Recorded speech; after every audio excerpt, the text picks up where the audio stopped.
নমস্কার বন্ধুরা, ডলি রন্ধনশালায় সবাইকে স্বাগত। আর আজকে তোমাদের সাথে শেয়ার করব লটিয়া মাছের দারুণ একটা রেসিপি।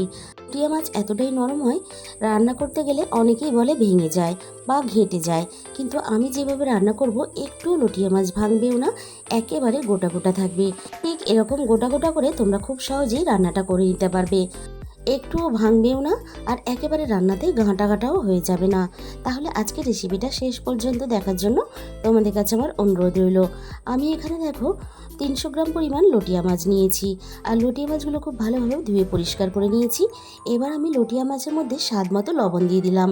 দেখো, একটা ছাঁকনি বাটির মধ্যে আমি লটিয়া মাছগুলো লবণ দিয়ে খুব ভালোভাবে মেখে নেব, আর 10 মিনিটের জন্য আমি রেস্টে রেখে দেবো। এতে কি হবে, লটিয়া মাছ থেকে যতটা জল ঝরা ততটাই কিন্তু ঝরে যাবে।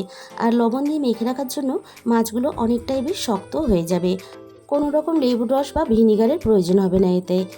এবারে আমি একটা মশলা বানিয়ে নেব। এর জন্য দেখো, এখানে ছোট বাটির 1 বাটি পরিমাণ বেসন নিয়ে নিলাম, আর সাথেই দিয়ে দিলাম অল্প একটু হলুদ গুঁড়ো, আর দিয়ে দিলাম অল্প একটু ঝাল লঙ্কার গুঁড়ো, আর এখানে দিয়ে দেবো অল্প একটু স্বাদ মতো লবণ। যেহেতু আমরা মাছে আগে থেকেই লবণ মাখিয়ে রেখে দিয়েছি, তাই লবণের পরিমাণটা কিন্তু এখানে বুঝে দিতে হবে। এবার আমি বেসনের সাথে গুঁড়ো মশলাগুলো খুব ভালোভাবে একসাথে মিশিয়ে নেব। এইভাবে অল্প একটু বেসনের সাথে মশলা খুব ভালোভাবে মিশিয়ে নিয়ে এবার আমি দেখো একে একে লোটে মাছগুলোকে বেসনের মধ্যে কোট করে নেব। অল্প একটু বেসনের মধ্যে কোট করে নিলে লটিয়া মাছগুলো ভাজার পরে একটুও ভাঙবে না, একেবারে গোটা গোটা থাকবে, আর রান্নার পরে দারুণ টেস্ট হয় খেতে। আমি এখানে প্রথমে কিছুটা মাছ বেসনের মধ্যে কোট করে নিলাম।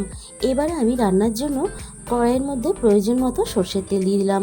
তবে কিন্তু খুব বেশি একেবারে অনেকটা পরিমাণ সর্ষের তেল কখনোই কিন্তু লটিয়া মাছ ভাজার সময় দেবে না, তাহলে কিন্তু মাছের গায়ে যে আমরা কোটিনটা করেছি সেই কোটিনটা তেলের মধ্যে ধুয়ে যাবে। মাছগুলো গোটা গোটা রেখে খুব ভালোভাবে ভাজা যাবে না, এতে মাছগুলো ভেঙে যেতে পারে। এবারে আমি একে একে মাছগুলোকে তেলের মধ্যে ভাজার জন্য দিয়ে দিলাম। আর অবশ্যই লটিয়া মাছ ভাজার সময় গ্যাসের ফ্লেমটা মিডিয়ামের থেকে একটু হাইতে দিয়ে রাখবে, তাহলে মাছগুলো তেলে দেওয়ার সাথে সাথে মাছ থেকে অল্প অল্প জল ছাড়তে শুরু করে দেবে, আর মাছগুলো ঘাঁটা ঘাঁটা হয়ে যাবে। মাছগুলো দেখো, আমি একটা সাইড খুব ভালোভাবে ভেজে নিয়েছি, অপর সাইডটা ঠিক একইভাবে আমি উল্টে পাল্টে ভেজে নেব।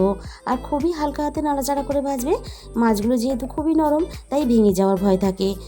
মাছগুলো দুটো সাইডই দেখো আমি বেশ একটু লালচে করে ভেজে নিয়েছি। এবার সমস্ত ভাজা মাছগুলো আমি কড়াই থেকে নামিয়ে নেব।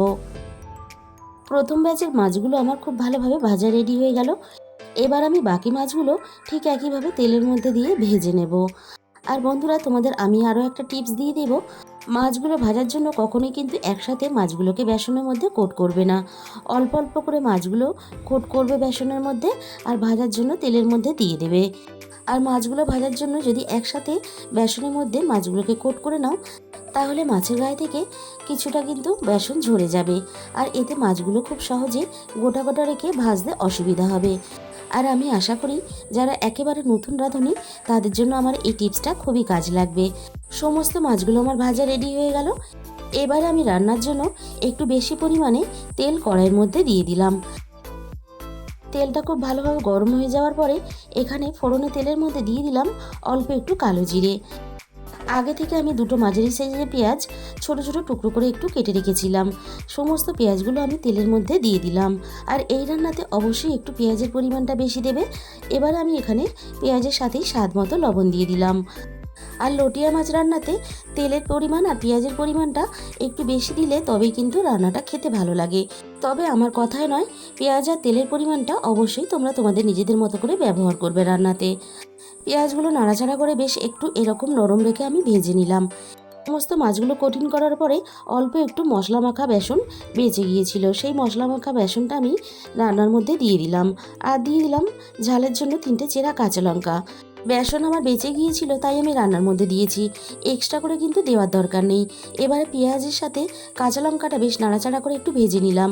এতে কি হবে, কাঁচা লঙ্কার সুন্দর একটা গন্ধ রান্নার সাথে মিশে যাবে, খেতে ভালো লাগবে, আর ফ্লেভারটাও বেশ দারুণ আসবে রান্নাতে। এবার আমি এখানে প্রয়োজন মতো আদা রসুন বাটা দিয়ে দিলাম। পেঁয়াজের সাথে আদা রসুন বাটাটা আমি এইভাবে নাড়াচাড়া করে একটু কষিয়ে নেব, এতে আদা রসুনের কাঁচা গন্ধটা চলে যাবে। আদা রসুনের সাথে পেঁয়াজটা কষানোর সাথে সাথে পেঁয়াজটা আগে থেকে আরও বেশ একটু নরম হয়ে এসেছে। এবার আমি এখানে আগে থেকে একটা বড় সাইজের টমেটো গ্রেট করে রেখেছিলাম। গ্রেট করা টমেটোটা আমি রান্নার মধ্যে দিয়ে দিলাম। আর এরকম একটা লাল টুকটুকে পাকা টমেটো রান্নার মধ্যে দেওয়ার চেষ্টা করবে, তাহলে রান্নার কালারটা কিন্তু দারুণ আসে। আমি সব কিছুর সাথে নাড়াচাড়া করে টমেটোটাও একটু কষিয়ে নিলাম। এবার আমি একে একে মশলাগুলো দিতে থাকবো। এখানে আমি দিয়ে দিলাম হাফ চামচের একটু বেশি হলুদ গুঁড়ো, আর দিয়ে দিলাম হাফ চামচের একটু কম ঝাল লঙ্কার গুঁড়ো। যেহেতু আমি ঝালের জন্য আগে থেকেই কাঁচা লঙ্কা ব্যবহার করেছি, তবে ঝালের পরিমাণটা অবশ্যই তোমরা তোমাদের নিজেদের মতো ব্যবহার করবে। আর দিয়ে দিলাম এখানে 1 চামচ পরিমাণ ধনে গুঁড়ো আর হাফ চামচের একটু কম জিরে গুঁড়ো। এবার আমি সমস্ত মশলা খুব ভালোভাবে একটু হাতের সময় নিয়ে কষাবো। বন্ধুরা, তোমরা হয়তো লটিয়া মাছ অনেক রকমভাবে রান্না করে খেয়েছো, তবে আমি যে পদ্ধতিতে রান্নাটা করছি এই পদ্ধতিতে একবার রান্নাটা করে খেয়ে দেখো। গরম গরম ভাতের সাথে বা রুটির সাথে জাস্ট অসাধারণ খেতে লাগে। মশলাটা আরও একটু পাক হওয়ার জন্য আমি এখানে 5 মিনিটের জন্য ঢাকা দিয়েছিলাম। এবার আমি 5 মিনিট পরে কড়াই থেকে ঢাকাটা সরিয়ে নিলাম।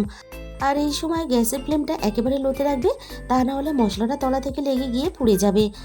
আর মশলাটা আমি এখানে আরও একটু নাড়াচাড়া করে কষিয়ে নিলাম। মশলাটা আমার এখানে কষানো রেডি হয়ে গেছে। এবার আমি এখানে প্রয়োজন মতো জল দিয়ে দেব। আর এই রান্নাটা যেহেতু আমি একটু গা মাখা করে রান্নাটা করব, আমি এখানে সেই হিসাব করে জলটা দিয়ে দিয়েছি। এই রান্নাটা কিন্তু খুব বেশি একেবারে ঝোল করে করলে খেতে ভালো লাগবে না। জলের সাথে খুব ভালোভাবে নাড়াচাড়া করে মশলাটাকে আমি মিশিয়ে দিলাম। এবারে ঝোলটা খুব ভালোভাবে ফুটে ওঠার জন্য আমি অপেক্ষা করব। ঝোলটা খুব ভালোভাবে ফুটে উঠেছে, আর ঝোলটা ফুটে খুব ভালোভাবে কিন্তু রেডিও হয়ে গেছে। এবার আমি এখানে 1 চামচ পরিমাণ গরম মশলা গুঁড়ো দিয়ে দিলাম। গরম মশলার গুঁড়োটা নাড়াচাড়া করে খুব ভালোভাবে মিশিয়ে দিলাম।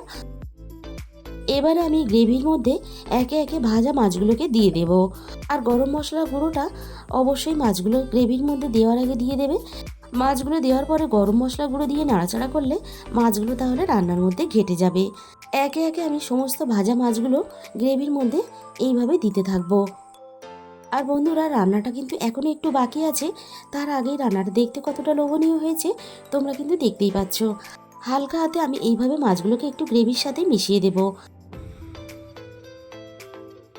এখানে আমি মাছগুলোকে মিনিট 5 মতন একটু রান্না করে নিলাম।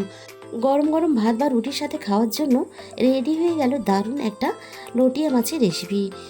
বন্ধুরা, বাড়িতে বানিয়ে খাওয়ার পরে অবশ্যই আমাকে কমেন্ট বক্সের মাধ্যমে জানিও তোমাদের কেমন লাগলো। তাহলে বন্ধুরা, আজকের রেসিপিটা তোমাদের যদি ভালো লেগে থাকে প্লিজ একটা ভিডিওতে লাইক করো, আর নিজেদের বন্ধুদের মধ্যে প্রচুর শেয়ার করো। আর যে সমস্ত বন্ধুরা এখনও পর্যন্ত আমার চ্যানেলটাকে সাবস্ক্রাইব করোনি, অবশ্যই আমার চ্যানেলটাকে সাবস্ক্রাইব করে পাশে থাকা বেল আইকনটা অল করে দিও। তাহলে আমি যখনই কোনো নতুন রেসিপি আপলোড করব সবার আগে তোমার কাছে পৌঁছে যাবে। তাহলে আজকে এই পর্যন্ত।